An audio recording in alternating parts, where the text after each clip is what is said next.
All right, here it is, Paul. I've noticed a recent trend in law enforcement, and something tells me it is not going to end well. Putting rogue farm animals in the backs of their patrol cars to keep them safe, but also to make cute videos for social media. The latest comes just today from Tampa Police. It's okay. You're okay with your little babies. You're okay with the babies. This mama goat probably wondered what she had done to wind up there. Kid endangerment is my guess. She and her two babies were found wandering up an entrance ramp onto I-4. I guess Tom Brady wasn't the only goat trying to get out of Tampa this week. A couple of drivers stopped and corralled them to keep them out of traffic, and they called police who, as you saw there, loaded them into the back of the cruiser for safekeeping until the owner could be found. And the owner was found. And of course they posted it on social media too, and we appreciate that.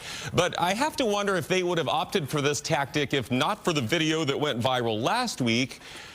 Remember this one? The emu in the back of the Bradenton police cruiser? Yeah, they found it wandering loose at the scene of a fire. And even though emus aren't a flight risk, in fact, they can't fly at all, they put it in the police cruiser until its owner could be found. I'm guessing Doug from Liberty Mutual eventually showed up to claim his partner. Now, amazingly, an emu isn't the most surprising bird I've seen in a car this week. You're about to meet a passenger of prey who would look more at home in a tree in this new edition of Only in Florida.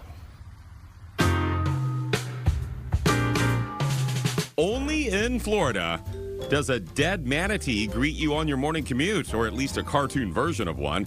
Billboards on I-95 say, "Welcome to Florida, home to bears, toxic water, dead manatees." You can tell it's dead because its eyes are X's. Bear Warriors United is the nonprofit behind the signs. They're usually advocating for the protection of bears, but bears must be doing pretty well because now they've branched out to manatees. Which is good because Florida's lovable floating potato dogs can use all the help they can get. You may not notice the billboards, though, because of all the other distractions on Florida's roads. What kind of dog is that? I don't know where you get a car owl. I just know I have to have one. Jorge Heathen shared this amazing video on Facebook. The owl's name, we learn, is Michael. This is Michael. Hi, Michael. And based on the weird door handle, the car appears to be one of those electric models, which makes sense. Give a hoot, don't pollute. Like Michael, it definitely pays to keep your eyes open on the road, as Jeremy Bush recently learned in Citrus County. Running the rascal down the road. Are you serious? Yep, he or she is serious, but I don't think it's a rascal. It looks more like this EW54, the ultimate, so the kids thought they could take away my car, did they, vehicle for seniors who still love the feel of the open road. Hey, life is short. Might as well live it in the fast lane.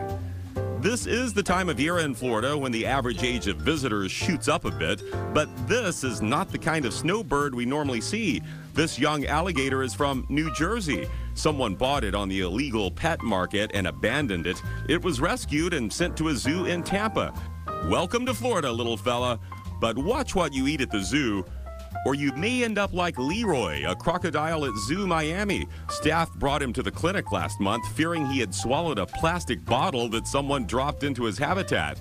To search for it, they stuffed another piece of plastic into his mouth, PVC pipe, giving this lucky vet safe passage to guide an endoscope into his stomach. And wouldn't you know it, they did not find a plastic bottle inside the croc. Not even the hand of Captain Hook. But 3 years ago, they did remove a metal can from Leroy's belly, and they say other animals here have had everything from cell phones to sunglasses to baby bottles pulled from their stomachs. The point in all of this, people, is please hold on to your stuff when you're at the zoo.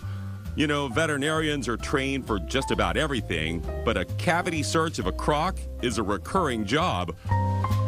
Only in Florida. What do you think about the car owl? Oh Pretty my impressive. gosh. Yeah. How do you train an owl to be a pet like that? I don't think you can train. I think they train you. Eurasian, what was this called? A great Eurasian, I looked this up. It's a Eurasian eagle owl. That's it, a Eurasian eagle owl.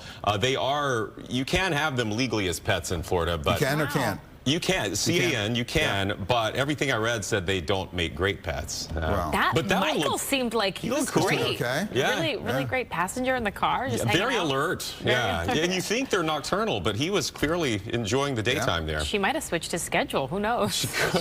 Flipped him. Nice job, by the way, with the intro.